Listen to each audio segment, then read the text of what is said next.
Over the last year, as I have been going on my miniature painting journey, I keep asking myself the same question, and it's always in the back of my mind when I'm painting. Am I taking too long? And even more than that, how long should it take to paint a single miniature for your tabletop war games? And I'm always blown away when I see other content creators do their little 15 minutes, 30 minutes, and 1 hour challenge where they see what they can do in that amount of time. Because I tried to do that today, and in 15 minutes, I had done like a base coat of one color. So I'm definitely not to that point yet, but I just got a bunch of brand new P3 paints, and I thought, let's try a little bit of a speed run and see how it goes. And that is what this video is.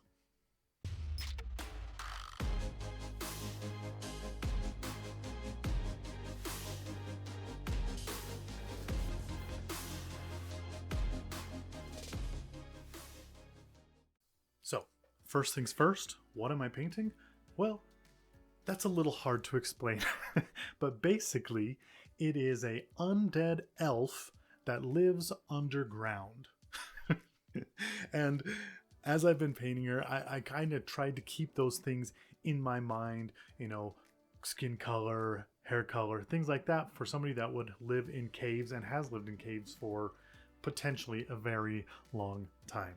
So let's get into painting this character for Warmachine because she's awesome, and she comes in their newest 2-player starter box, which comes with an army of the Dusk Elves, these guys, and the new Orgoth characters that are incredible, and I'll be painting some of those soon too. But anyway, let's get into painting this one for today. So the first thing that I was kind of obsessing over about this model was the skin. It doesn't show a lot of it, but I mean, this is an undead vampire elf, and so I was thinking of sickly, like a blue skin or something, or purple like night elves. And then I was looking through the P3 paints, and I actually found one that was sickly skin, and I thought, well, we got to give that a shot, right? And so that's what we started with for the skin color, was just sickly skin going around, and I lightened it up a little bit later on. Once I had gone through and done the face to a point where I was happy with it, the color scheme I had decided on was that skin color, a dark green, and then I wanted metallics involved in that, and dark blue if possible. I wanted to stay away from purple just for this, but I ended up using the Gnarls green from P3, and I think it's just a beautiful deep green color that worked out perfect for all of the cloth, and I'll be using it for this faction moving forward for cloth.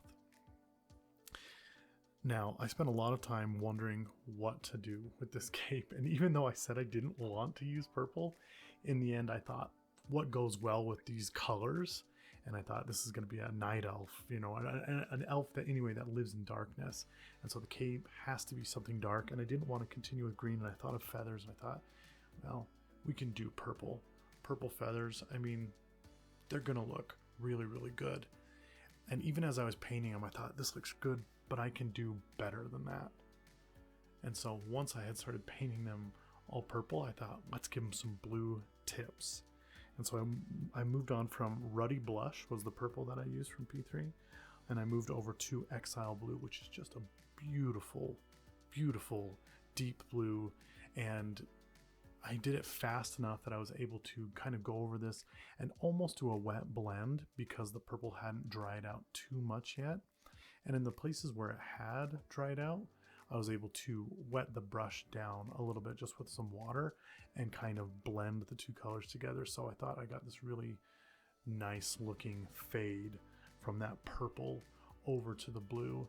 And as I was looking at it, I was like, I'm really happy with this. I think there's only one more thing I want to do with this cape, but I needed to let it dry first to determine if that was something that I really wanted to do or not. And so we'll come back to that after it got a chance to dry. And you can see here, I kind of jumped ahead. There are certain times when I'm not in front of a camera, and so I have to kind of paint off screen, especially when I'm like at ballet or things like that. But I was able to paint a few things off camera, and I'll go over those a little bit later. But using that same dark blue, I thought I can do some hair and with some highlights in the hair, it will look really good. And I don't know if you noticed it before, but this model has a lot of hair. Like it's this giant flipping just weave of hair. And it's really cool, and I really liked it. But then going back to that cape, I thought a nice dry brush would kind of highlight the edges. And so just using icy yellow and a dry brush, I just hit it and made sure it was just very light. And I did that because I thought it would be a good way to draw attention to the individual feathers and not make it look like just one matte thing. But anyway, coming back to the other things that I did while I wasn't in front of a camera, the sword itself is basically just using that icy yellow and the Exile blue. And the Exile blue was lightened up a ton because of the yellow, and I went back and forth multiple times, but I ended up getting it to a point where I really liked it. I used the Battle Dress green for the boots and the leather, because even though it says green in the title of it, it is a very muted medium green with brown, and overall putting all of those things together, I was super happy. And then the armor itself was the pig iron, and I loved that color to go with it, and I was super happy with how it turned out in the end. And that's it. Start to finish took me about 2 hours to paint this mini. Is it the best thing I've ever painted? No, but I'm actually really happy with the quality that I was able to get while painting it. I don't know how long it should take. I mean, it's not a Space Marine, and and I don't mean that in a negative way, but in an army of Space Marines, you've got, 20 plus of the same looking unit in armor. And yes, you can put different heads on them and do different things to them, but overall, they all look so similar that I would imagine you try to get them done a lot faster. And so you can probably bust one out in an hour, maybe less, maybe 30 minutes if you got your process down really good. My question to you is a standard like character that there's no one else like them. How long should it take to paint? And I know I'm gonna get answers of it'll take you as long as it takes, but like I love you guys. The people who say that, I love you. But realistically, for someone who's trying to paint an army, what are you doing? What is your time frame for a character unit? Because in Warmachine, basically all your units are character units. And Marvel Crisis Protocol, they are all characters. Okay? It's only in certain war games where, I mean, it goes both ways, right? Conquest, a lot of very similar stuff. Warhammer, a lot of very similar stuff. The bigger war games where you have tons of units, that's generally the case for good reason. Okay? But I am playing a lot of the skirmish games like Infinity and Warcrow and the others that I've mentioned. And in those games, every character is singular. There's only one of them, usually. So, how long should they take? Honestly, I want to know what your opinion is. And like I said, you don't have to tell me as long as it takes for you to do your best, or anything like that. Just what do you think is a good time frame? Should I be moving forward? Is 2 hours okay? That's really what I want to know.